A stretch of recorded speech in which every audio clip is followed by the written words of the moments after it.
கர்த்தருடைய நாம மகிமைப்படும்படி இந்த நாளிலே நாம் தேவனுடைய வார்த்தையிலிருந்து கவனிப்பதற்காக 1 பேதுரு 2 அதிகாரம் 1 பேதுரு 2 அதிகாரம் 5வது வசனம். ஜீவனுள்ள கற்களைப் போல ஆவிக்கேற்ற மாளிகையாகவும் இயேசு கிறிஸ்து மூலமாய் தேவனுக்கு பிரியமான ஆவிக்கேற்ற பலிகளை செலுத்தும்படிக்கு பரிசுத்த ஆசாரிய கூட்டமாகவும் கட்டப்பட்டு வருகிறீர்கள். ஆண்டவர் நம்மை மரித்தவர்களாயிருந்த நம்மை தம்முடைய ஆவியை ஊதி உயிர்ப்பித்தார். இயேசு கிறிஸ்து ஜீவனுள்ள கல். ஆகவே ஆண்டவராய் இயேசு கிறிஸ்துவை அறிந்தவர்கள், ஏற்றுக்கொண்டவர்கள், அவர்களை அவர் ஜீவனுள்ள கற்களாக மாற்றுகிறார். அவர்களை ஜீவனுள்ள கற்களாக மாற்றுகிறார். இங்கே எழுதியிருக்குது, ஜீவனுள்ள கற்களை போல் ஆவிக்கேற்ற மாளிகையாகவும். இயேசுவோடு இணைஞ்சிட்டா அவர்கள் ஜீவன் பெறுகிறார்கள். அவர்களுக்கு நித்திய ஜீவன் அவர் பரிசாய் கொடுக்கிறார். ஆக ஜீவனுள்ள கற்கள், உயிரோட்டமான கற்களாக தேவன் நம்மை மாற்றுகிறார். ஆக சபை என்பது ஒரு உயிரோட்டமான ஒரு ஒரு ஒரு அமைப்பு. அது ஒரு ஆர்கனைசேஷன் கிடையாது. மனுஷரால் ஏற்படுத்தப்பட்ட ஒரு ஒரு அறக்கட்டளை அல்ல, அல்லது ஒரு அமைப்பு அல்ல. இது தேவனால் ஏற்படுத்தப்பட்ட, இயேசு கிறிஸ்துவின் மூலமாய் அவருடைய இரத்தத்தினாலே கழுவப்பட்டவர்களால் உருவாக்கப்பட்டிருக்கின்ற ஒரு உயிரோட்டமான ஒரு அமைப்பு. ஆகவே தான் நாம் சேர்ந்து பாடுகிறோம், சேர்ந்து தேவனை மகிமைப்படுத்துகிறோம். அவருடைய வார்த்தையில் அடித்தளம் போட்டு அவருக்குள்ளே நாம் வளருகிறோம். அவருக்கென்று நாம் கனி கொடுக்கின்றோம். அவர் மேல் கட்டப்படுகின்றோம். அவருக்குள் நிலைத்திருந்து அவருக்கென்று கனி கொடுக்கின்றோம். அவருடைய சுபாவங்களை நாம் உலகத்திலே வெளிப்படுத்துகின்றோம். அவருடைய சுபாவத்திற்கு நாம் பங்காளிகளாக மாற்றப்படுகின்றோம். ஜீவனுள்ள கற்கள். ஆக நம்ம உயிரோட்டமானவர்கள். நம்மை ஆண்டவர் அழகாய் இசைவாய் ஆவிக்கேற்ற மாளிகையாக இந்த கற்களை கொண்டு செய்கிறார். ஆக நீங்கள் ஒவ்வொருவரும் பொருந்த வேண்டிய ஒரு இடம் ஆண்டவருடைய மாளிகையில் இருக்கிறது. ஆகவே நீங்கள் உங்களை விட்டு கொடுத்தா தான் அந்த பொருத்தமான பொருத்தத்தில் நீங்கள் பொருந்துவீங்க. அப்போ நம்ம மாற்றிக்கொள்ள வேண்டும். மாற்றிக்கொள்வது தான் கிறிஸ்தவ வாழ்க்கை. இயேசுவினுடைய குணாதிசயங்களில் நாளுக்கு நாள் நம்மை மாற்றிக்கொள்வது, மாற்றிக்கொண்டே இருப்பது, மாறிக்கொள்வது, மாற்றுவதற்கு சம்மதிப்பது. மாறணும், நான் மாறணும், நான் இன்னும் மாறணும். யாரை போல? இயேசுவை போல நான் மாறணும். நான் இன்னும் அவருடைய கிருபையில் வளரணும், இன்னும் அவரை அறிகிற அறிவில் வளரணும், இன்னும் நான் விசுவாசத்தில் வளரணும். இதுதான் நம்முடைய நோக்கம். ஆகவே தான் நம்ம கூடி வர்றோம். ஏதோ இது ஒரு சம்பிரதாய கடமையாக ஞாயிற்றுக்கிழமை தோறும் நாம் ஒரு கட்டிடத்துக்குள்ள 4 சுவருக்குள்ள கூடி வருவது அல்ல. இயேசுவை போல நான் மாற வேண்டும். இயேசுவினுடைய அடிச்சுவடுகளை நான் பின்பற்றி நடக்க வேண்டும். அவர் எனக்கு முன்மாதிரியாக முன்னே சென்றிருக்கின்றார். அவருடைய முன்மாதிரிகளை நான் பின்பற்றி நடக்க வேண்டும். ஆக இந்த உலகத்திற்கு அதன் மூலமாய் நான் இயேசுவை வெளிப்படுத்த வேண்டும். ஜீவனுள்ள கற்களைப் போல ஆவிக்கேற்ற ஒரு மாளிகையாக ஆண்டவர் நம்மை மாற்றுகிறார். நாம் ஒவ்வொருவரும் ஆண்டவருக்கு ஆலயமாக இருக்கிறோம். ஆலயங்கள் ஒன்று சேரும்போது ஆவிக்கேற்ற மாளிகையாக ஆண்டவர் நம்மை இசைவாய் கட்டி எழுப்புகிறார். இதுதான் கண்ணுக்கு தெரியாத திருச்சபை. இன்றைக்கு பல சபைகள் நம்மை சுற்றிலும் இருந்தாலும் எல்லா சபைகளிலும் உண்மையாய் கர்த்தரை அன்பு கூறுகின்ற, உண்மையாய் தேவனை நேசிக்கின்ற ஒரு கூட்டம் ஜனங்கள் இருக்கிறார்கள். அவர்களை கொண்டு ஆண்டவர் இசைவான, கண்ணுக்கு தெரியாத, he is building an invisible church, கண்ணுக்கு தெரியாத ஒரு மாளிகையை அழகாய் ஆண்டவர் கட்டி ஏற்படுத்துகிறார்.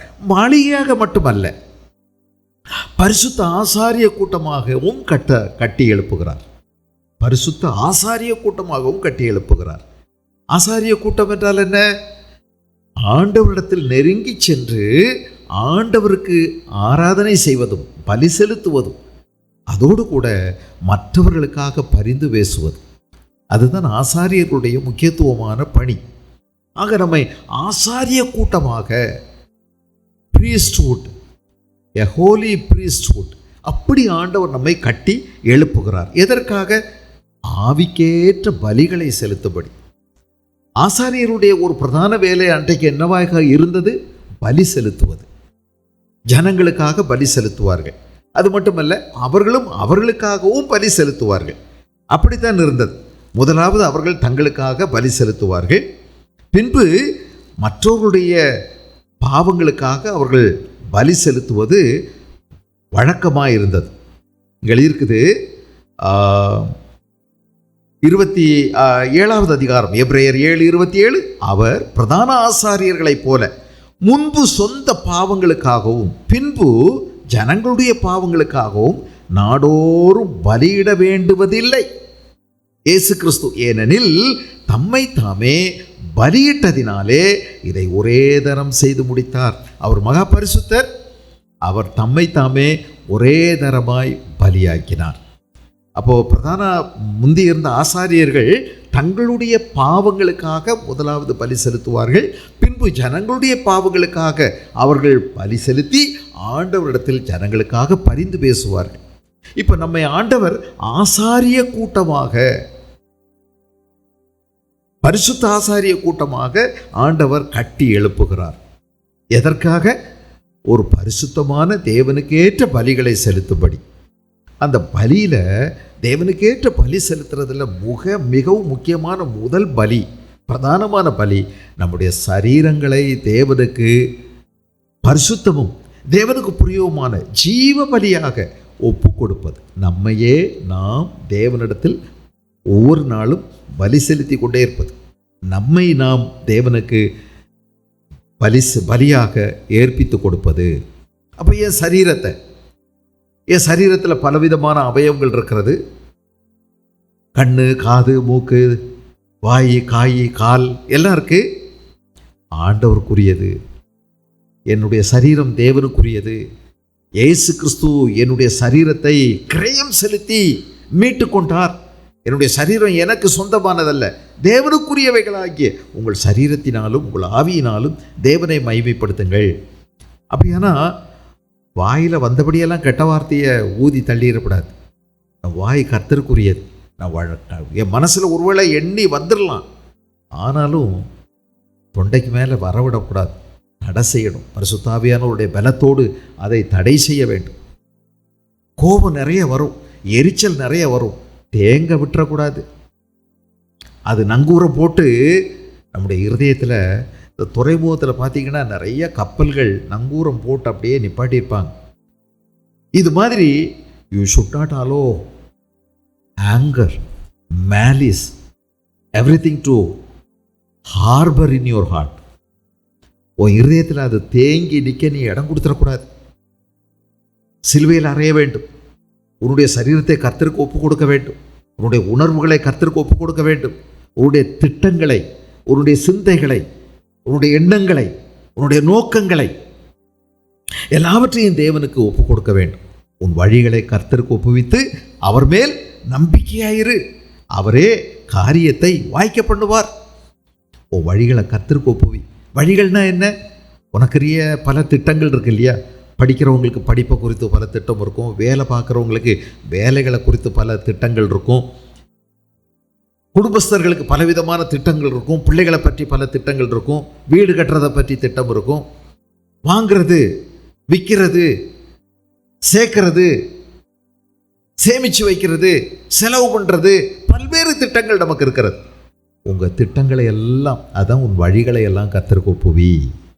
நம்ம ஆண்டவர்கிட்ட ஆலோசிக்கிறோமா? இப்படி ஆண்டவரே இது செய்யலாமா செய்யக்கூடாதா என்று ஆலோசிப்பது நல்லது. ஆண்டவருடைய நேரம் வர்ற வரைக்கும் சில நேரம் காத்திருந்து செய்வது இன்னும் நல்லது. இல்லைன்னா நீங்கள் இடையில எங்கெல்லாமோ சிக்கிக்கிடுவீங்க. சரி, நம்ம யோசித்து பாருங்கள்.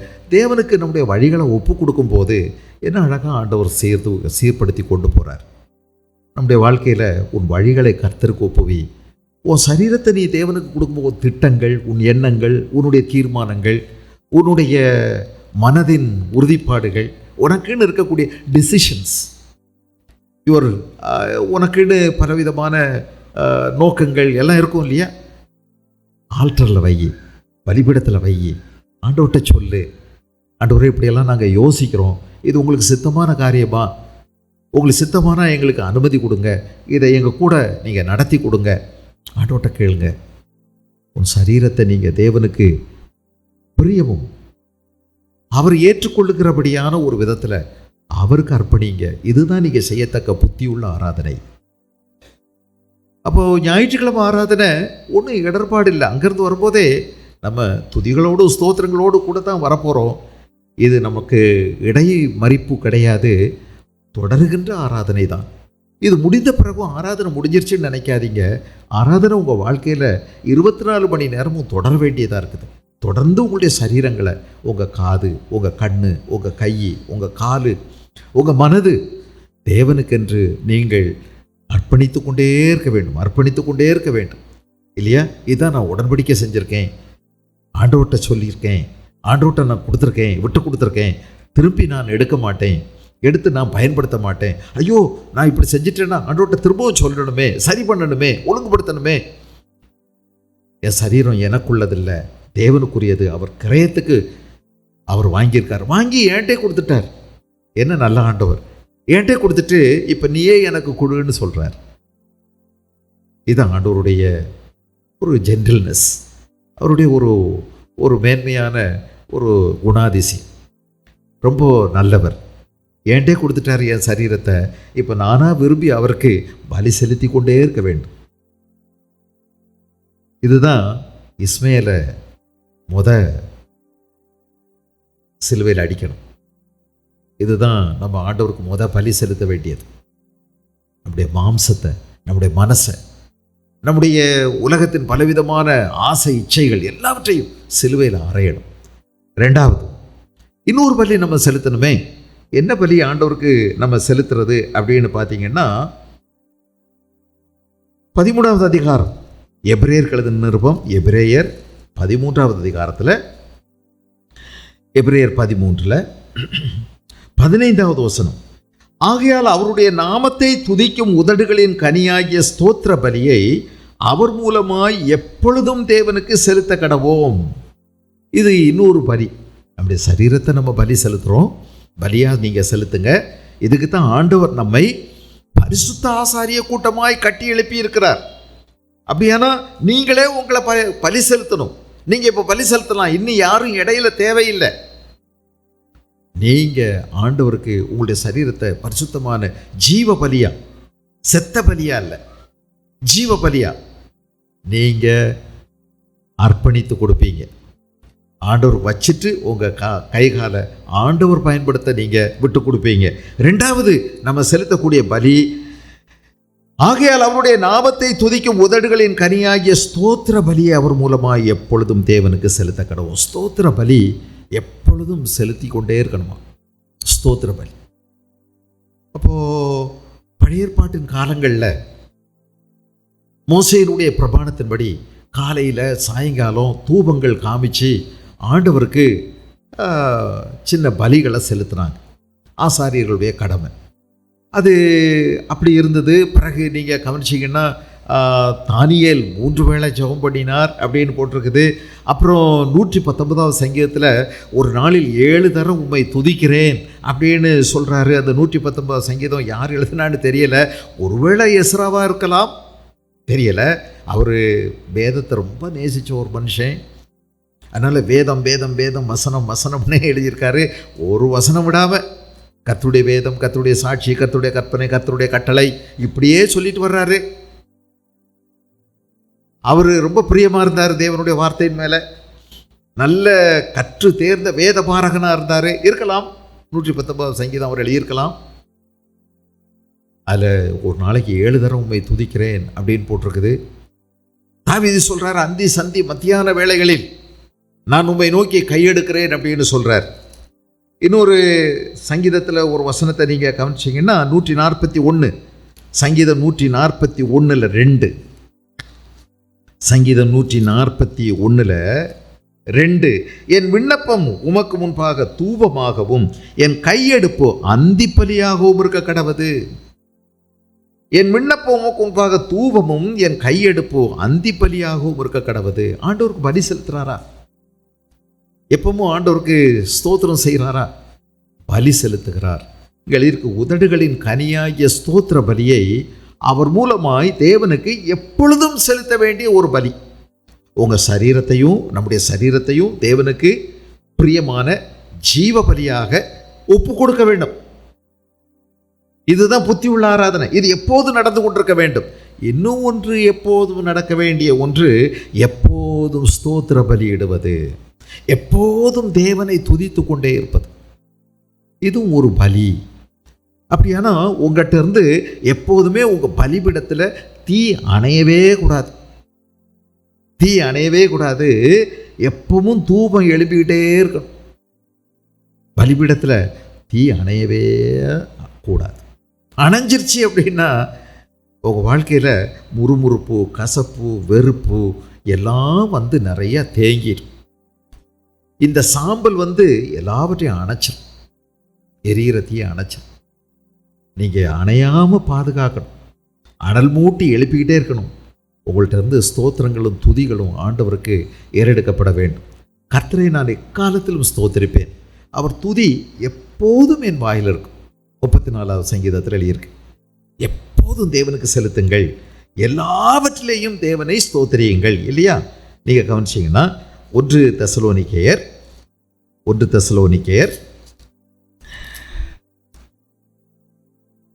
தெசலோனிக்கேயர் 5ஆம் அதிகாரம் 18வது வசனம், எல்லாவற்றிலேயும் தேவனுக்கு ஸ்தோத்திரம் செய்யுங்கள். அப்படி செய்வதே கிறிஸ்து இயேசுவுக்குள் உங்களை குறித்து தேவனுடைய சித்தமாயிருக்கிறது.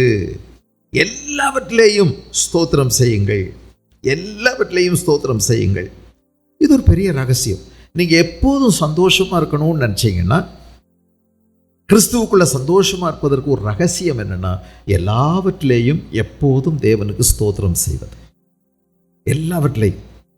இதெல்லாம் நமக்கு புரியும்னு நினைக்கிறீங்களா? புரிஞ்சதுனால ஸ்தோத்திரம் செய்ய போகிறீங்களா? நல்லதாக நடந்ததுனால மட்டும் நீங்கள் ஸ்தோத்திரம் செய்வீங்களா? இல்லை. அன்றியும் கிறிஸ்து இயேசுவுக்குள்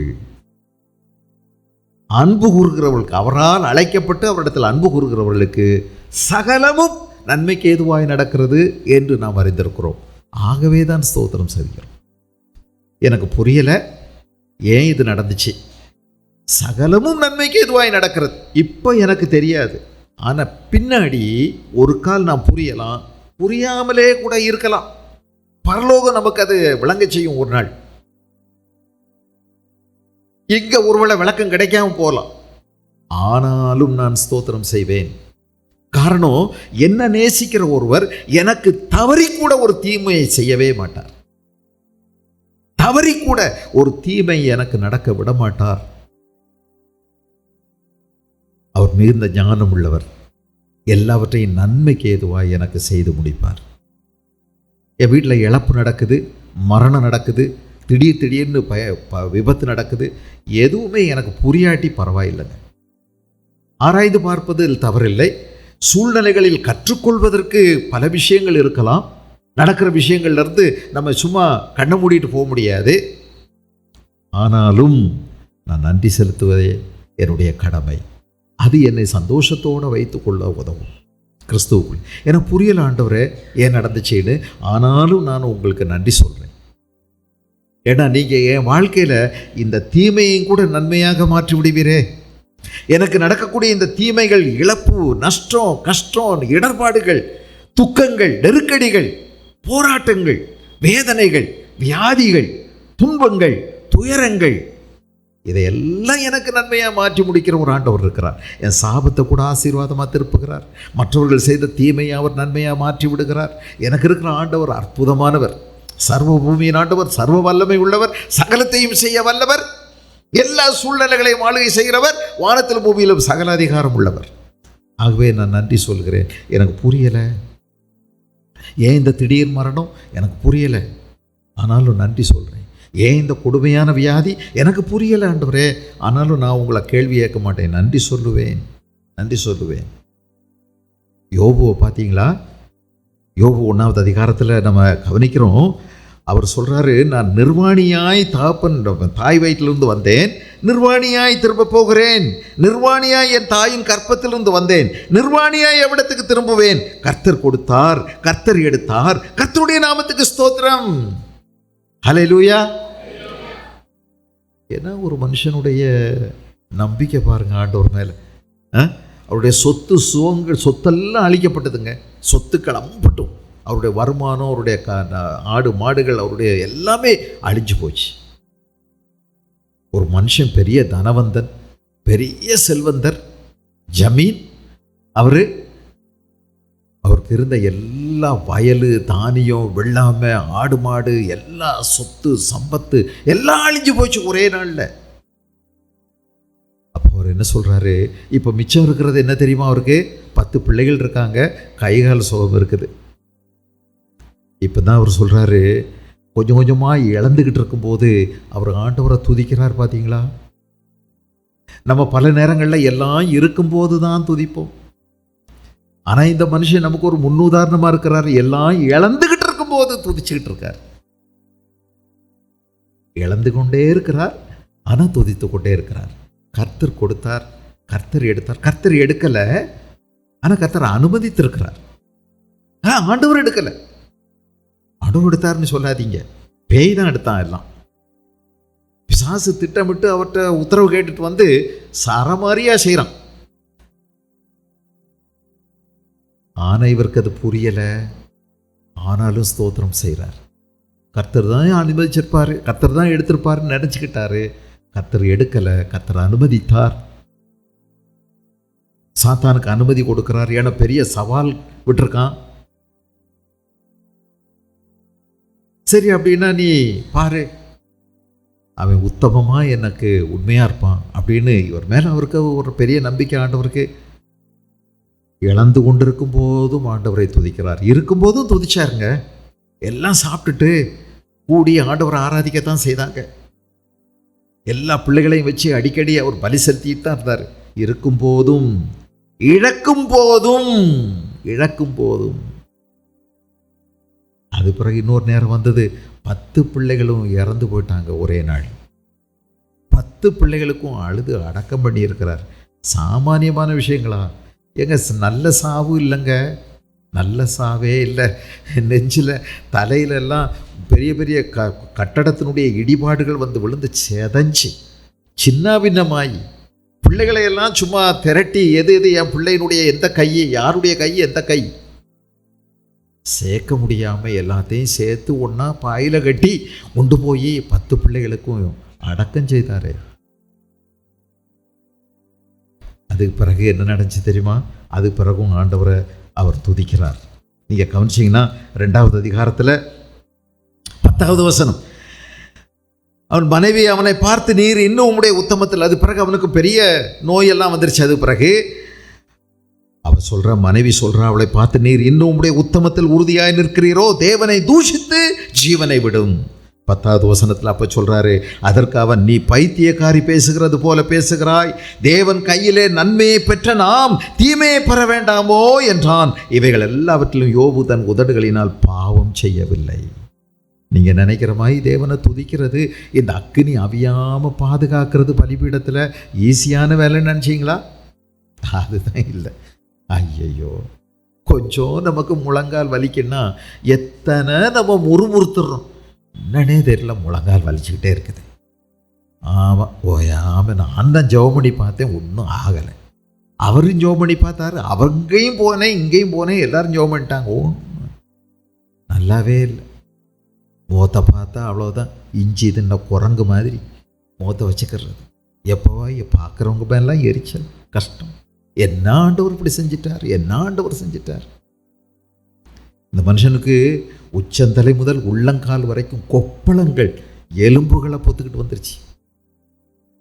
ஐயோ, இந்த மனுஷன் படுற வேதனை தொண்டையில் விழுங்க முடியலைங்க. உமிழ்நீர் அவரையெல்லாம் விழுங்க முடியலை. அவருடைய தோலெல்லாம் அடுக்கடுக்கா அடைகள் பற்றி கொண்டது, அழுக்கு பிடிச்சி புழுதியில் உருண்டு அரிப்பு தாங்க முடியலை. அழுறாரு, உருள்றாரு, தூங்க முடியலை. எப்போ இருட்டு வரும், எப்போ கொஞ்சம் இருள் வரும், கொஞ்சம் நேரம் தூங்கலாம் அப்படின்னு காத்திருந்தா தூக்கம் வருமா? ராத்திரியெல்லாம் தூக்கம் இல்லை. எப்போ விடியும் அப்படித்தாங்க காத்துக்கிட்டு இருந்தாரு. சில நேரம் அவரை சொப்பனங்கள் படுத்தின பாடு பயங்கரமான அரண்டு போகக்கூடிய சொப்பனங்கள் அவர் பார்த்தாரு. ஐயோ, ஆவி கடந்து போகுது, பயப்படுறாரு. நிறைய கொடுமை. இதில் வேற 3 நண்பர்கள், அதில் ஒருத்தர் மட்டும் பேசலை, 4 பேர். எலியு மட்டும் பேசாமலே இருந்தார்.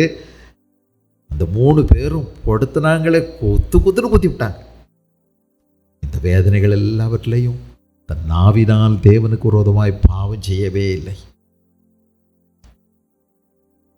ஆண்டவர்ட்ட விட்டுட்டாரு.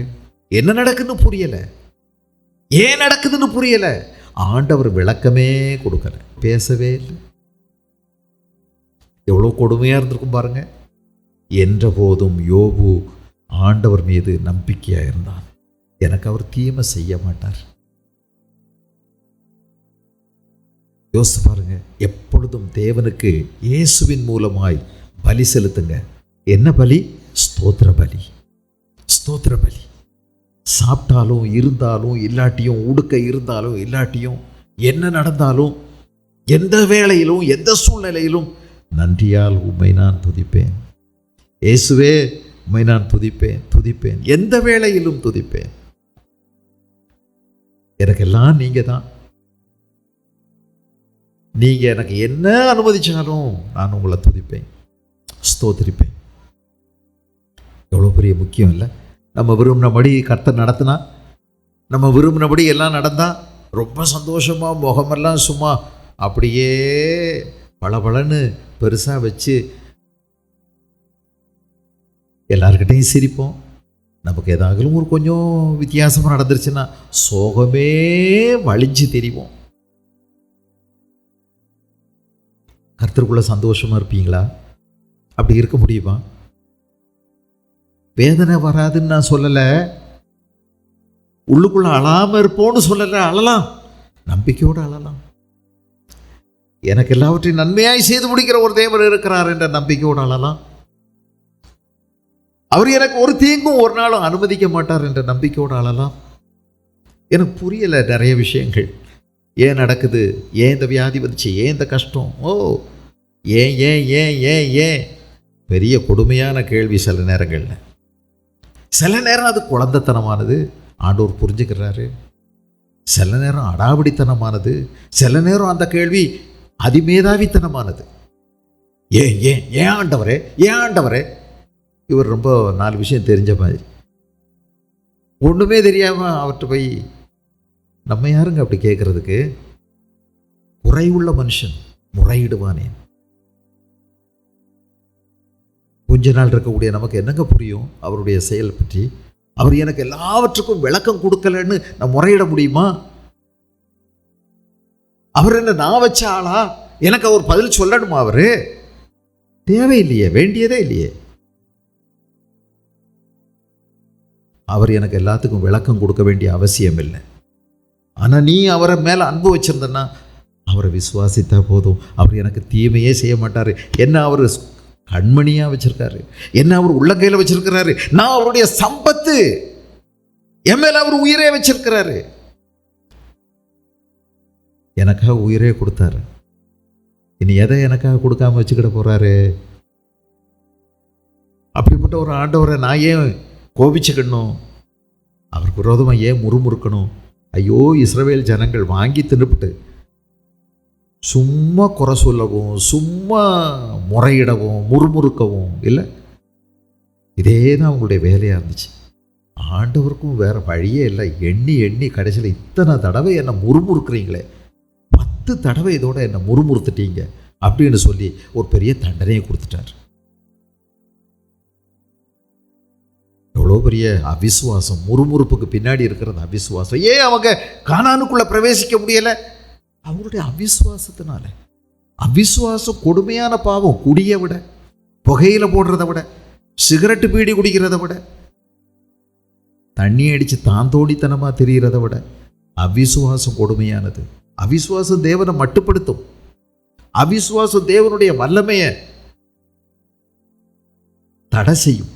அவிசுவாசம் தேவனை வம்புக்களுக்கும், அவிசுவாசம் தேவனை சவாலுக்களுக்கும் பரீட்சை பார்க்கும். இந்த ஜனங்கள் பரீட்சை பார்த்தார்கள். எங்க முடியுமா உங்களால்? எப்படி முடியும்? இத்தனை பேருக்கு அதை நீங்க செஞ்சிட முடியும்? பரீட்சை பார்த்தார்கள். எவ்வளவு முக்கியம் ஆண்டவரை துதிக்கிறது. துதி உங்களுடைய சூழ்நிலைகளில் அற்புதங்களை உங்களுடைய மனதிலையும் சூழ்நிலைகளையும் செய்து முடிக்கும். ஜெபம் கூட தோற்று போகிற நேரத்தில் துதிங்கங்க. துதியினால் praise prevails even when prayer fails. ஜெபம் கூட ஒருவேளை உங்களுக்கு பதில் கொண்டு வராத போது துதியுங்கள். புரியாத நேரத்திலையும் துதியுங்க, புரிஞ்சாலும் துதியுங்க, விளங்காட்டாலும் துதியுங்க, சும்மா துதியுங்க, நஷ்டத்திலையும் துதியுங்க, கஷ்டத்திலையும் துதியுங்க, வியாதியிலையும் துதியுங்க. உங்களை நேசிக்கிற ஒருவர் காரணம் இல்லாம அதை அனுமதிக்கல, அவர் உங்க மேல அன்பு வச்சிருக்கிறார். ஆபகுக்கு நிறைய கேள்விகளை கேட்டார். அவருக்கு ஒண்ணுமே கடைசியில் கேள்விக்கு பதிலே வரல. ஒன்று மட்டும் ஆண்டவர் சொன்னார், விசுவாசிக்கிறவன் பதறான் அப்படின்னு சொன்னார். இவருக்கு அதுவும் விளங்கலை. கடைசியில் ஒரு முடிவு வந்தார். ஆமாம், நான் கேள்வியாக கேட்டு ஆண்டவரையும் நோகடிச்சு ஏன் ஆவியையும் நான் வேதனைப்படுத்திட்டு இருக்கிறத விட விசுவாசிப்பது தான் மேல் அப்படின்னு வந்தார். அது பிறகு ஒரு முடிவு செஞ்சார். நேற்று முடிவு தெரியுமா? அத்திமரம் துளிர் விடாமற் போனாலும் அவர் ஒரு முடிவுக்கு வந்தார். அத்திமரம் துளிர் விடாமற் போனாலும், திராட்சை செடிகளில் பழம் உண்டாகாமற் போனாலும், ஒலிவ மரத்தின் பலன் அற்று போனாலும், வயல்கள் தானியத்தை விளைவியாமற் போனாலும், கிடையில் ஆட்டு மந்தைகள் முதலற்று போனாலும், தொழுவத்திலே மாடுகள் இல்லாமற் போனாலும். ஏப்பா அப்படின்னா என்ன செய்வீங்க?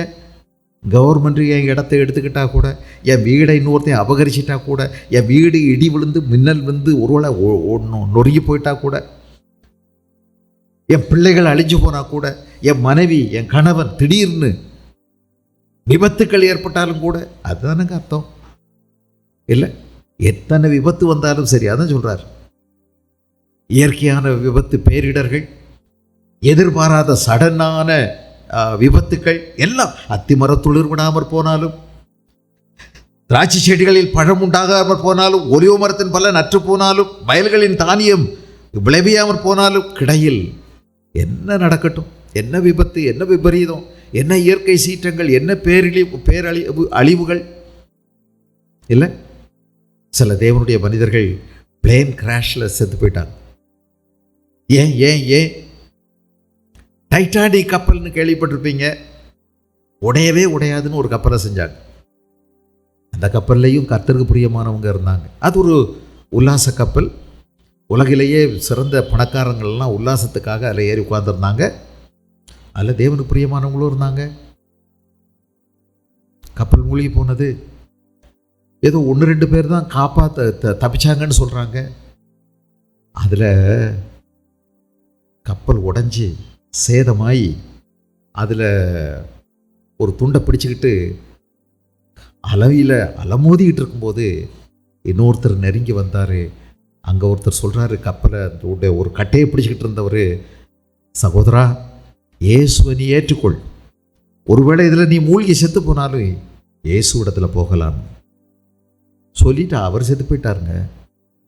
அதுலேருந்து விசுவாசி ஒருவர் இதை கேட்டு ஒருத்தர் ரட்சிக்கப்பட்டவர் தப்பிச்சுக்கிட்டாரு. இந்த விசுவாசி ஆண்டவர் காப்பாற்றிருக்கலாமில்ல. அங்கே கூட சுவிசேஷம் சொன்னாரே. ஒருவேளை எதுக்காக கொண்டு போனார் அந்த கப்பலில்? எனக்கு இப்போது சொல்லக்கூடிய பதில் உங்களை திருப்திப்படுத்திடாது. பரலோகத்தில் தாங்க அதுக்கான விளக்கமெல்லாம் சரியாக கிடைக்கும். நான் எப்படி திருப்தியாக உங்களுக்கு பதில் சொல்ல முடியும்? நீங்கள் மட்டும் வந்திருந்தா என் தம்பி செத்திருக்கவே மாட்டான். நீங்கள் இருந்திருந்தா செத்திருக்க மாட்டான். இதுதான் நமக்கு தெரிஞ்ச பதில். ஆனால் இயேசு கிறிஸ்து தம்முடைய மகிமையை வெளிப்படுத்த விரும்புகிறார். அது அவருக்கு தானே தெரியும். எல்லா விளக்கமும் எனக்கு தெரியுமா? அவர் சொல்கிறார், நான் கர்த்தருக்குள் மகிழ்ச்சியாக இருப்பேன், என் ரட்சிப்பின் தேவனுக்குள் களி கூறுவேன். எனக்கு விளக்கம் கிடைக்கல, விட தெரியலை, என் கேள்விக்கு பதிலே தெரியலை, பிச்சுக்கிடுறேன் தலையை. கேள்வியாக கேட்டு ஆண்டவரை ரொம்ப நோகடிச்சு விட்டார். அப்போ தான் ஒரு முடிவுக்கு வர்றாரு, எனக்கு ஆண்டவர் இனி விளக்கம் கொடுக்க வேண்டிய அவசியம் கிடையாது, நான் ஆனாலும் அவரை விசுவாசிப்பேன். ஆண்டவராகிய கர்த்தர் என் பலன், அவர் என் கால்களை மான்களுடைய கால்களை போலாக்கி உயரமான ஸ்தலங்களில் என்னை நடக்க பண்ணுவார். நீங்கள் கர்த்தரை விசுவாசிங்க, சூழ்நிலைகளுக்கு மேலே எழும்பி நீங்கள் நடப்பீங்க. உங்களை பார்த்து ரொம்ப ஆச்சரியப்படுவாங்க, இப்படி நடந்த பிறகும் இவங்க இன்னும் சந்தோஷமாக இருக்காங்களே, இவங்க இன்னும் ஆண்டவரை நேசிக்கிறாங்களே, அப்படின்னா என்ன ரகசியம்? எப்படி இவங்களால முடியுது? எப்படி இவங்களால முடியுது? நீங்கள் சூழ்நிலைகளுக்கு மேலே நடப்பீங்க. அந்த உங்களை மிரட்டுன அலைகளுக்கு மேலே நீங்கள் நடப்பீங்க. ஏன்னா அலைகளை அடக்குன ஆண்டவர் அவர் உங்களுக்கு முன்னாடி போகிறார். சந்தோஷமாக இருக்கலாமா? இந்த துதி எப்போதும் செலுத்துங்க இயேசுவின் மூலமாய். ஏன்னா இயேசு யாரு? அவர் தான் மத்தியஸ்தர். தேவன் ஒருவரே, தேவனுக்கும் மனுஷருக்கும் இடையில மத்தியஸ்தர் அவர்தான். அவர்தான் இப்போ பிரதான ஆசாரியர். நாம் ஆசாரிய கூட்டம். அவர் மூலமாய் செலுத்துங்கள், அவர் மூலமாய் செலுத்துங்கள். தேவனுக்கு எப்போதும் இயேசுவின் மூலமாய்.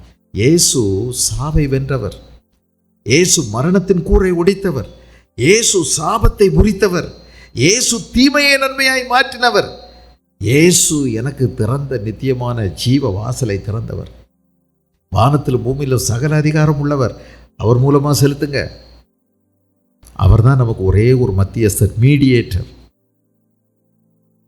அவர் மூலமாக தேவனுக்கு பலி செலுத்துங்கள். ஆக நிறையா வார்த்தைகள் வருது. எப்போதும் இயேசு கிறிஸ்துவும் இதைத்தானே செஞ்சார். மத்திய எழுதின சுவிசேஷம் 26வது அதிகாரம் 30வது வசனத்தை கவனிச்சிங்கன்னா பாருங்க, அவரை கொஞ்ச நேரத்தில் கைது பண்ண போகிறாங்க. இருட்டு. கெத்செமனே தோட்டத்துக்கு போகிறதுக்கு முன்னாடி அவருடைய மனசெல்லாம் வியாகுலத்தில் நிறைஞ்சிருக்குது. மரணத்துக்குரிய வியாகுலம். கொஞ்ச நேரத்தில் போய் சத்தம் போட்டு அழுது ஜெபம் பண்ண போகிறாரு. இன்னும் வேற உணர்ச்சி வசமாக இருக்கிறாரு. உங்கள் கூட இன்னைக்கு நான் சாப்பிட்டேன், இனி நான் சாப்பிட மாட்டேன், இனி தேவனுடைய ராஜ்யத்தில் தான் அப்படின்னு சொல்கிறாரு. அவர்களை உண்மையாக நேசித்தார். அந்த 12 பேரையும் அவங்கள விட்டு பிரிகிறதுல அவருக்கு ரொம்பவே சிரமம்தான். அவருக்கு நல்லா தெரியுமே, இன்னோட அவ்வளோதான் முடிஞ்சது. இந்த 3 வருஷம் இவங்களோட நடந்தேன், பேசினேன், பழகினேன். அந்த அன்புக்கு ஏங்கின ஆண்டவர், என்ன நீ நேசிக்கிறியாப்பா அப்படின்னு கேட்டார். பார்த்தீங்களா? இந்த அன்புக்கு ஏங்கின ஆண்டவர் அவர்களை நேசித்ததுனால விட்டு பிரிகிறது தான் ரொம்ப சிரமமாக இருக்கு. ஆனாலும் அவர் ஸ்தோத்திர பாட்டை பாடின பின்பு அப்படின்னு போட்டிருக்கு. கெத்செமனேக்கு போனார். கொடுமை நடக்க போகுது, கொலை பண்ண போகிறாங்க, சித்திரவதை செய்ய போகிறாங்க. இயேசுவுக்கு கொடுத்த சித்திரவதை கொடுமையானது, கொடுமையானது. எத்தனை அடிங்க! நம்முடைய பாவங்களுக்காக இயேசு நொறுக்கப்பட்டார். நம்முடைய மீறுதல்களுக்காக அவர் அடிக்கப்பட்டார். நமக்கு நல்வாழ்க்கை வர வேண்டும் என்பதற்காக, சமாதானமான ஒரு ஜீவனம் கிடைக்கணுங்கிறதுக்காக தேவனுடைய கோபாக்கினையை தன் மீது ஏற்றுக்கொண்டார். அவருடைய கசையடிகளால் நாம் சுகமாகிறோம். சாட்டையடிகளால் நமக்கு சுகம் கிடைத்திருக்கிறது. இதெல்லாம் நடக்கும் போதும் அவர் ஸ்தோத்திர பாட்டை பாடுறாரு. ஒரு வார்த்தை கூட தேவனுக்கு விரோதமாக பேசவே இல்லை. எப்போ தேவனுடைய பிரசன்னம் பிரிகிறது மாதிரி இருந்துச்சோ அப்பந்தான் என் தேவனே, என் தேவனே, ஏன் என்னை கைவிட்டீர் அப்படின்னு கதறார். இழக்கக்கூடாதது ஒன்று தான், தேவ பிரசன்னம். பணம் இல்லை, சொத்துக்கள் இல்லை, பிள்ளைகள் அல்ல, உடல் சுகம் அல்ல. ஒன்று தான் இழக்கக்கூடாதது, தேவ பிரசன்னம், தேவாவியானவர். ஆண்டவரே, உங்களுடைய சமூகத்தை விட்டு என்னை தள்ளாமலும் உங்களுடைய ஆவியை என்னை விட்டு எடுத்துக்கொள்ளாமலும் வரும். ஒரு மனுஷன் ஜெபம் பண்ணுறார். நம்ம இதைத்தான் நாம் ஏக்கமாக வச்சுக்கணும். இப்படிப்பட்டவங்க எப்போதுமே கர்த்தரை ஸ்தோத்திரிக்க தவற மாட்டாங்க. தேவன் மூலமாக எப்பொழுதும் அவருக்கு ஸ்தோத்திர பலிகளை ஏறிடுங்க. இது ஒரு பலி. இந்த பலி தொடர்ந்து நடத்திக்கிட்டே இருங்க. அக்கினி அவியாமல் இருக்கணும். அதுக்காக இஷ்டம் போல என்னத்தையாவது கொண்டு வந்துடக்கூடாது. அந்நிய அக்கினியை கொண்டு வந்துடக்கூடாது. 2 பயில கொண்டு வந்துட்டாங்க, ஆரோனுடைய பிள்ளைகள் தான். ஆனால் ஆண்டவர் அதை ஏற்றுக்கொள்ளலை. சொந்தமான அவருடைய சொந்த கிரியைகள் அது. அவர்களாக உருவாக்கிக்கிட்ட அக்கினி. ஆண்டவர் அதை ஏற்றுக்கொள்ளலை. தேவன் மூலமாக செய்யுங்க, விசுவாசத்தோடு செய்யுங்க. இன்னொரு பலி நம்ம செலுத்தணும். அது என்ன பலின்னா பாருங்க, பிலிப்பியருக்கு எழுதின நிருபம் 4ஆம் அதிகாரம். பிலிப்பியர் 4ஆம் அதிகாரத்தில்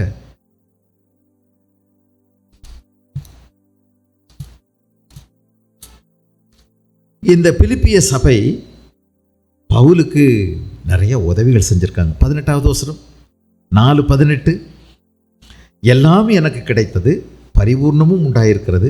உங்களால் அனுப்பப்பட்டவைகளை சுகந்த வாசனையும் தேவனுக்கு பிரியவுமான உகந்த பலியாக எப்பாப்ராதீத்துவின் கையில் வரப்பற்றி கொண்டபடியால் நான் திருப்தி அடைந்திருக்கிறேன். என்ன சொல்கிறாரு? இந்த பிலிப்பிய சபை ஜெயிலில் இருந்த ஒரு ஊழியக்காரருக்கு கொடுத்து விட்டாங்க. என்ன கொடுத்து விட்டாங்க? அவர் 2 வருஷ காலம் ஒரு சின்ன வாடகை வீடு எடுத்து அதில் இருக்கிறார். ஆனால் வீட்டு காவலில் வச்சுருக்காங்க.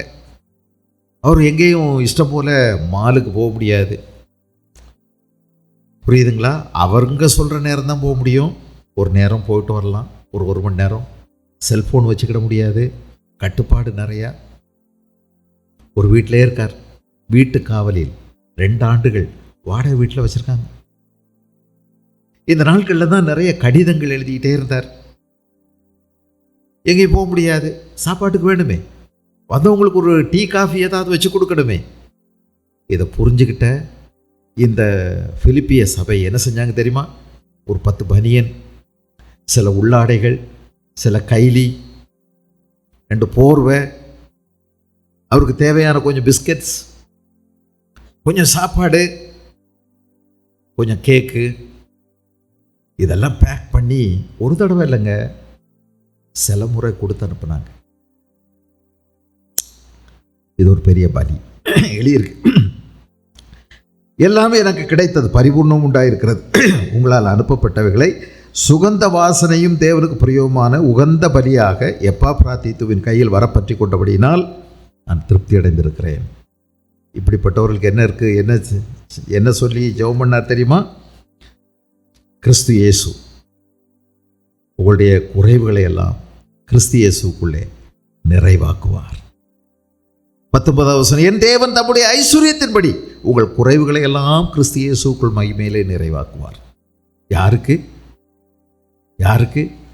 வாங்கி வாங்கி நம்ம தின்னுபிட்டு பாக்கிய ஃப்ரிட்ஜுக்குள்ளே திணிச்சு வச்சு ஒருத்தருக்கும் கொடுக்காம அதான் நாரி கெட்டு காஞ்சி குப்பையாகி போன பிறகு தூக்கி போட்டு, அப்படிப்பட்டவங்களுக்கு இந்த வசனம் பொருந்தாது. இந்த வசனம் யாருக்கு தெரியுமா? மிஷினரிகளுக்காக, ஊழியங்களுக்காக, ஊழியர்களுக்காக ஆண்டோர் மேலே வச்ச அன்புனால அவங்க காவலில் இருக்கும்போது விசாரித்தவங்க, அவங்க துணி இல்லாமல் இருக்கும்போது துணி கொடுத்தவங்க, அவங்க வஸ்திரம் இல்லாமல் இருக்கும்போது, அவங்க ஆதரவு இல்லாமல் இருக்கும்போது போய் பார்த்தவங்க. இயேசு கிறிஸ்து சொல்கிறார், வலது பக்கம் இருக்கிறவர்களை பார்த்து என்ன சொன்னார்? நான் வஸ்திரம் இல்லாமல் இருந்தேன், நீங்கள் எனக்கு வஸ்திரம் கொடுத்தீங்க. நான் காவலில் இருந்தேன், என்னை நீங்கள் பார்க்க வந்தீங்க. நான் வியாதிப்பட்டிருந்தேன், நீங்கள் எனக்கு உதவி செஞ்சீங்க. பசியாக இருந்தேன், சாப்பாடு கொடுத்தீங்க. எப்படியே சொல்கிறாரு. எப்போ ஆண்டவரே, எப்போ நீங்கள் அப்படி காவலில் இருந்தீங்க? நீங்கள் எப்படி பசியாக இருந்தீங்க? இந்த சிறியரில் ஒருவனுக்கு எதை செய்தீர்களோ அதை எனக்கே செய்தீர்கள். ஆண்டவருக்கு நம்ம பலி செலுத்துகிற வாய்ப்புகள் நிறையா வந்துடுது. ஆனால் நம்ம கொடுக்குறோமா? ஆண்டவர் மேலே உள்ள அன்புனால, ஆண்டவருடைய சேவைக்காக, ஆண்டவருடைய ராஜ்யத்தின் விரிவுக்காக, பரவுதலுக்காக நீங்கள் எதை அகல கொடுத்தீங்கன்னா, உங்கள் பொருளால், உங்கள் பணத்தால், உங்கள் முயற்சியினால் நீங்கள் தெரிவிக்கிற ஆதரவுகள் ஆண்டவருக்கு காணிக்கையாமே, பலியாமே செலுத்துங்க. அப்பப்போ இந்த வாய்ப்பு வரும், அதை செலுத்துங்கன்னு சொல்கிறார். அப்படி செலுத்துனீங்கன்னா உங்கள் குறைவுகளை எல்லாம் கிறிஸ்து இயேசுக்குள்ளே மகிமையில் நிறைவாக்குவார். இதை நீங்கள் அப்போ வீட்டில் தொங்க விட்டீங்கன்னா அது பொருந்தும். சும்மா எழுதி போட்டீங்கன்னா, கடையில் விற்றாங்க, இது பொருளாதார ஆசீர்வாதம் பெருகட்டும்னு வாங்கி மாட்டி விட்டு பாருங்கள், தரித்திரம் வீட்டில் எங்கே தீருது? கடன் எங்கே என்னைக்கு தொலையுது? என்னைக்கு சண்டை ஓயாது, சச்சரவு தீராது, வசனம் அது பாட்டுக்கு தான் தொங்கும், நிறைவேறாது. நீ அதை பார்த்து சடைஞ்சுக்கிடுவ. பாரு, ஆண்டவர் இப்படி சொன்னார், செய்ய மாட்டேங்கிறார். எப்படி செய்ய? யாருக்கு இதை செய்வார்? தேவன் மீது உள்ள உனக்குள்ள எல்லாம் பாருங்கள். அவர் சொல்கிறார், தாவீது, ஆண்டவரே, நீர் எனக்கு கொடுத்துருக்கக்கூடிய சொத்து சம்பத்து பணம் பொருள் எல்லாம் எதுக்கு? நீங்கள் கொடுத்துருக்கிறதெல்லாம் உங்களுக்கு தான். உங்கள் மேலே அன்பு வச்சிருக்கிற மகாத்மாக்களுக்கு, உங்கள் மேலே முழு பிரியத்தை வச்சிருக்கிற பரிசுத்தவான்களுக்கு, அதுக்கு தான், அவங்களுக்கு தான். ஆண்டவர் ஏன்ட்ட கொடுத்துருக்கிறாருன்னா பங்கு போடுறது கொடுக்கறது தான், எல்லாருக்கும் கொடுக்கறது தான். அப்படின்னா அந்த பாத்திரம் அட்சய பாத்திரமாக இருக்கும், எடுக்க எடுக்க வரும். இல்லைன்னா அது போயிடும். கொடு, அப்பொழுது உங்களுக்கு கொடுக்கப்படும். இதெல்லாம் பரலோகத்தில் பலன் சேர்க்கலாம். எழுதியிருக்கு, உங்களுக்கு பரலோகத்தில் கணக்கில், உங்கள் கணக்கில் பலன் பெருகும், பலன் பெருகும். நீ கொடுக்கறது ஊழியக்காரனுக்கு இல்லை, ஏழைக்கு இறங்குகிறவன் கர்த்தருக்கு கடன் கொடுக்கிறான். சபைக்கு கொடுக்காத, ஊழியக்காரனுக்கு கொடுக்காத, ஊழியத்துக்கு கொடுக்காத, ஏழைக்கும் கொடுக்காத, ஆண்டவருக்கு கொடு. ஆண்டவர் மேல உள்ள அன்பினால் கொடு. உங்ககிட்ட கொடுத்துருக்கிறதெல்லாம் ஆண்டவர் தான் கொடுத்துருக்கிறாரு. அதை கொஞ்சம் பங்கு போட்டுக்கோ, ஷேர் பண்ணு. பிள்ளைகளுக்கு சொல்லிக் கொடுக்குறோம், ஷேரிங் இஸ் கேரிங். பண்ணு, பங்கு போடு பலருக்கும். இதுக்கு தான் ஆண்டவர் நம்ம கொடுத்துருக்கிறார். அந்த குஷ்டரோகிகள் 5 பேர் சீரியருடைய பாளையத்துக்கு போனாங்க. அங்கே போய் பார்த்தா, இங்கே இருந்தாலும் செத்து போவோம், ஆனால் அங்கே போனாலும் சாகத்தான் செய்வோம். இங்கே இருந்து சாகிறத விட அவன் வெட்டி கொண்டா பரலோகத்துக்காக போகலாம்னு நினச்சாங்களா என்னமோ. உள்ளே போயிட்டாங்க மெல்ல. அங்கேயே பார்த்தா ஒருத்தருமே இல்லைங்க. அப்படியே ஊத்தாப்பம் செஞ்சு வச்சது அப்படியே உப்பி போய் இருக்குது. நிறைய அடுக்கடுக்கா பூரி நிறையா இருக்குது, என்னென்னமோ வகை வகையாக இருக்குது, திணுசு திணுசாக இருக்குது. அள்ளி சாப்பிட்டாங்க பாருங்கள். சாப்பிட்டுட்டு இருக்கும்போது திடீர்னு ஒருத்தனுக்கு அபிப்பிராயம் வந்துச்சு, ஏண்டா நம்ம இப்படி அள்ளி எல்லாத்தையும் உள்ளுக்குள்ளே அமுத்துறோமே, என்னடா நியாயம் இது? போய் சொல்லுவோம் ஊருக்குள்ளே, எவ்வளோ பேர் கொடுமையாக இருக்கிறாங்க பசியில், அவங்களுக்கும் இந்த நன்மை இது நம்ம சொல்லலைன்னா நம்ம சபிக்கப்பட்டவங்க, வாங்க போய் சொல்லலாம் அப்படின்னு போய் சொன்னாங்க. நமக்கும் இதுதான். நம்ம மதம் மாற்றலைங்க, நீங்கள் மதம் மாற்றலை. ஐயோ இங்கே நிறைய இருக்குது, இதை நான் மட்டும் அனுபவிக்கக்கூடாது, நான் மற்றவங்களுக்கும் இதை ஷேர் பண்ணணும், கொடுக்கணும் அப்படின்னு சொல்கிறீங்க. இங்கே கிடைக்குது, இங்கே இருக்குது, இது நம்முடைய வேலை, இது நம்முடைய வேலை. இந்த பலி செலுத்துங்க.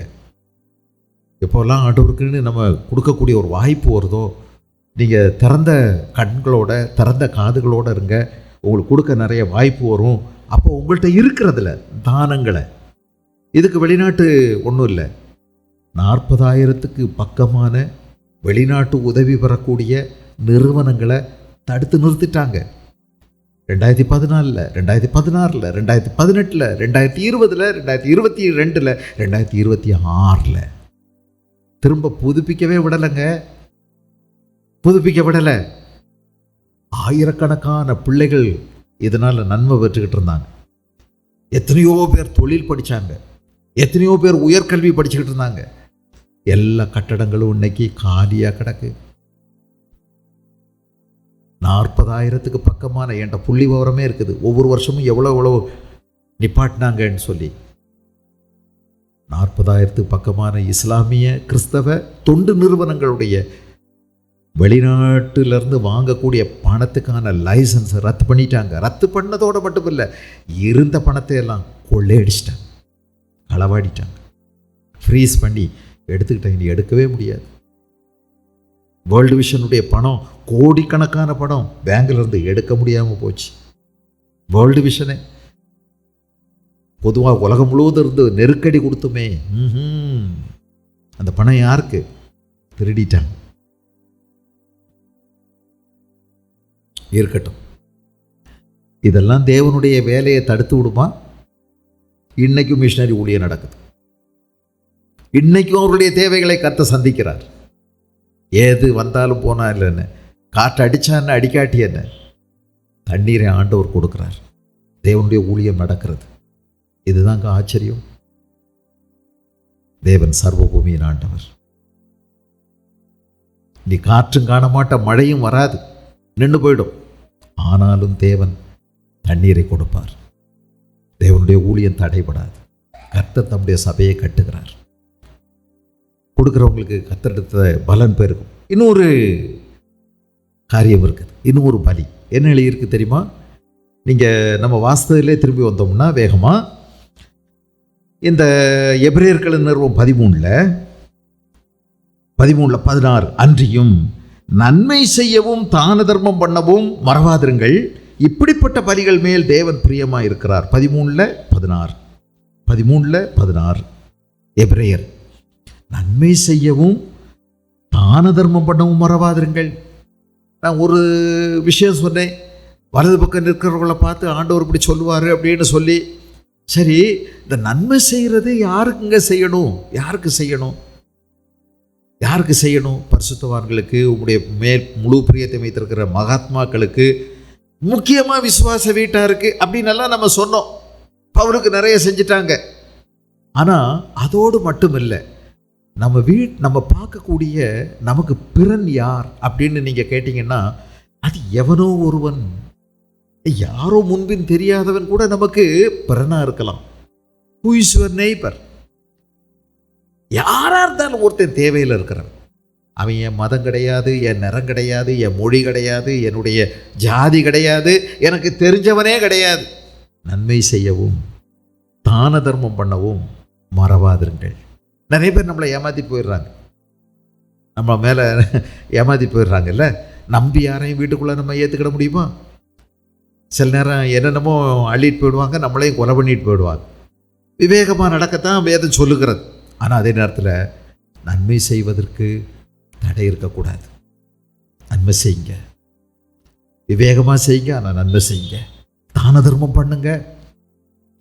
நமக்கு வரக்கூடிய நம்முடைய வருமானம் இருக்குது பாருங்க, அத்தனையும் நமக்கு கிடையாது. உங்கள் கையில் ஒரு நாளைக்கு வர்ற வருமானம் இருக்குல்ல, அந்த வருமானத்தில் அத்தனையும் உங்களுக்கு கிடையாதுங்க. அதில் ஒரு பங்கு ஆண்டவருக்குன்னு ஆண்டவரே உங்கள்கிட்ட கொடுத்துட்றாரு. அது எவ்வளவு ஏதுன்னு எனக்கு தெரியாது, நீங்களாக வச்சுக்கிடுங்க. அதில் ஒரு பங்கு ஆண்டவருக்குள்ளது இருக்குது, அதை ஆண்டவருக்குன்னு கொடுத்துட்டா நல்லது. கொடுக்காட்டியும் நீங்கள் பயன்படுத்தலாம். தரித்திரம் என்னைக்கு தீரும்? நமக்கு கொடுத்து பாருங்க, முடியாத கட்டத்திலேயே நீங்கள் கொடுத்து பாருங்க. ஒரு ஒழுக்கம் நீங்களாக வச்சுக்கிறது நல்லது. இவ்வளவாவது நான் ஆண்டவருக்கு கொடுக்கணும், இவ்வளவு, அது எவ்வளவுன்னு நீங்களாக வச்சுக்கிடுங்க.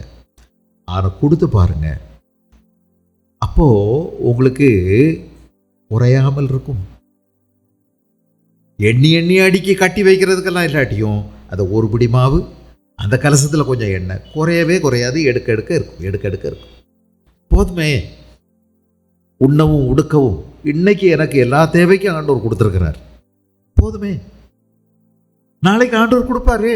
நான் உன்னை விட்டு விலகுவதும் இல்லை, உன்னை கைவிடுவதும் இல்லை என்று கர்த்தர் சொல்லியிருக்கிறாரே. ஆகவே நான் தைரியம் கொண்டு, கர்த்தர் எனக்கு சகாயர், மனுஷன் எனக்கு என்ன செய்வான் என்று சொல்லலாமே. அப்படித்தானே? அதிசயமாக தேவன் நடத்தி கொண்டு செல்லுகிறார். எவ்வளோ நல்ல ஆண்டவர்! உங்களை நடத்துவார், உங்களை அதிசயமாய் நடத்துவார். தேவனுக்குன்னு வச்சுருப்பீங்க பாருங்க, அந்த ஒரு தொகுதி, அதை வச்சுருங்க. அப்புறம் உங்களுக்குன்னு இருக்கும். நீங்கள் வாங்குகிற 300 ரூபா சம்பளம், 400 ரூபா சம்பளத்தில் எங்கேயோ கொஞ்சம் ஆண்டவருக்குன்னு உங்கள்கிட்ட இருக்குது, அதை ஆண்டவர் கொடுத்துருங்க. பாக்கி இருக்குது பாருங்கள், அதில் உங்களுக்கு இருக்குது. ஆனால் இன்னொன்றுக்கு இருக்குது, பெருந்தன்மையோடு என்ன செய்யணும்? சின்னதாக மற்றவங்களுக்கும் இருக்குது, நீங்கள் செய்யணும். ஏதோ ஒன்று, ஒரு 10 ரூபா, ஒரு 5 ரூபா, ஏதோ ஒன்று நீங்கள் செய்யணும். நன்மை செய்யவும் தான தர்மம் பண்ணவும் மறவாதிருங்கள். சில நேரம் என் கையிலேருந்து சில சில்லறை கீழே விழுந்துடும். அப்போ நான் யோசிப்பேன், அதை எடுத்து திரும்பவும் என் பாக்கெட்டில் போட்டதை விட ஒருவேளை சிந்தினது சதறினது இன்னொருத்தருக்கோ அப்படின்னு நினச்சி ஞாபகமாக வச்சு அதை யாருக்காக கொடுத்துட்றது. சிலர் வந்து கேட்பாங்க, அவங்கள்ட்ட கொடுத்துட்றது. பைபிள் எழுதியிருக்குது, நீ வயலெல்லாம் அறுக்க போகும்போது திடீர்னு உன்னை மறந்து வச்சுட்டு வந்துட்டா அதை நீ திரும்ப போய் எடுக்காத, ஏழைகளுக்கு விட்டுரு. சிந்தினது சதறினது அந்த மணிகளை திரும்ப போய் அள்ளி எடுக்காத, ஏழைகளுக்கு விடு, அவங்க வர்றாங்கல்ல அவங்களுக்கு விடு அப்படின்னு சொல்லியிருக்குல்ல. அந்த சின்ன தத்துவம் என் மனசுக்குள்ளே இருக்குது. அதனால சில நேரங்களில் ஒரு 10 ரூபா 20 ரூபா கீழே விழுந்துருச்சு அப்படின்னா சரி, அதை மனசில் வச்சுக்கிறது. யாருக்கோ கொடுக்க வேண்டியது, சிந்தி இருக்குது, சிதறி இருக்குது, கொடுக்கணும். ஆண்டவர் நம்ம கொடுத்ததில் நமக்கும் இருக்குது, ஆண்டவர் கொடுக்க வேண்டியதும் இருக்குது, மற்றவங்களுக்கும் இருக்குது. சிக்கனமாக நம்ம வாழலாம், கஞ்சத்தனமாக இல்லை, சிக்கனமாக. சில விஷயங்கள் சிக்கனமாக இருக்குது. அதனால் கர்த்தர் நமக்கு கொடுத்ததில் ஒரு பகுதி ஆண்டவருக்குரியது, ஒரு பகுதி உனக்குரியது, ஒரு பகுதி மற்றவர்களுக்கு பங்கு போடுறதுக்கு. வெளிநாட்டிலேருந்து பணம் வந்தால் தான் பங்கு போட முடியும்னு நினைக்கப்படாது. இருக்கிறதுலேருந்து இல்லாதவர்களுக்கு கொஞ்சம் கொஞ்சம் கொஞ்சம் கொஞ்சம் கொஞ்சம் கொஞ்சம். நம்ம வீட்டுக்கு அடுத்த வீடு தெரியுது அப்படின்னா நல்லா அவங்க வசதியாக இருக்காங்கன்னா பரவாயில்ல. ஆனால் வசதி இல்லாதவங்க அப்படின்னா நம்ம செஞ்ச கறி குழம்பு இருக்குல்ல, அது ஒரு சின்ன கிண்ணத்தில் கொண்டு போய் கொடுங்க. அங்கே 2 குட்டி பிள்ளைகள் ஒரு வேளை இருப்பாங்க, சும்மா கொடுங்க. அவங்க ஊற்றி சாப்பிடும்போது அவங்க மனசு ரொம்ப சந்தோஷப்படும். அவங்க சந்தோஷப்படுறது தான் காணிக்க ஆண்டவர் போய் சேரும். நீங்கள் ஒன்றும் சொல்ல வேண்டியதில்லை. உங்கள் நற்கிரியைகளை கண்டு பரலோகத்தின் தேவனை அவர்கள் ஸ்தோத்திரம் பண்ணுவாங்க இல்லையா? இதெல்லாம் யோசித்து பாருங்க. நன்மை செய்யவும் தான தர்மம் பண்ணவும் மறவாதிருங்கள், மறவாதிருங்கள். நமக்கு பிறன் யாரோ இருக்கான், யாரோ ஒருத்தன் தெரியாதவன், நமக்கு முன்பின் அறிமுகமாக இல்லை, ஆனால் அவங்க ஒரு தேவையில் இருக்காங்க. அவங்களுக்கு ஒரு உதவி செய்யணும், செஞ்சிரு. பஸ்ஸில் உட்காந்துருக்கும்போது சிலருக்கு சில்லற பத்தாது, 1 ரூபா 2 ரூபா பத்தாமல் போயிடும். கொடுங்க அவங்களுக்கு எல்லாம். சரி, டிக்கெட் எடுங்க. இரக்கம் காமிங்க. இரக்கம் ரொம்ப நல்லதுங்க. இரக்கம் நல்லது. நியாயம் நீதி இதை விடையும் இரக்கம் ரொம்ப மேன்மையானது. ஆண்டவர் நமக்கு இரக்கம் நீதி நியாயத்தெல்லாம் பிடிச்சிருந்தா நமக்கு அப்படி இந்த ரட்சிப்பு கிடச்சிருக்கும். இறக்கப்பட்டார், அன்பு செலுத்தினார், அதனால தான் நமக்கு கிடைச்சது. நியாய தீர்ப்புக்கு முன்னாடி இரக்கம் மேன்மை பாராட்டும்னு வேதம் சொல்லுது. இறக்கப்படுங்க, தயவு பாராட்டுங்க, நன்மை செய்யுங்க, தான தர்மம் பண்ணுங்க. இப்படிப்பட்ட பலிகள் மேல் தேவன் பிரியமாக இருக்கிறார். ஆண்டவர்கிட்ட கேளுங்க, நான் என்ன விதமாக இந்த உலகத்தில் உங்களுக்கு ஊழியம் செய்யணும். இதுவும் ஊழியம்தான், இதுவும் பலி தான். செலுத்துறதுக்கு ஆண்டவர் நமக்கு உதவி செய்யணும்.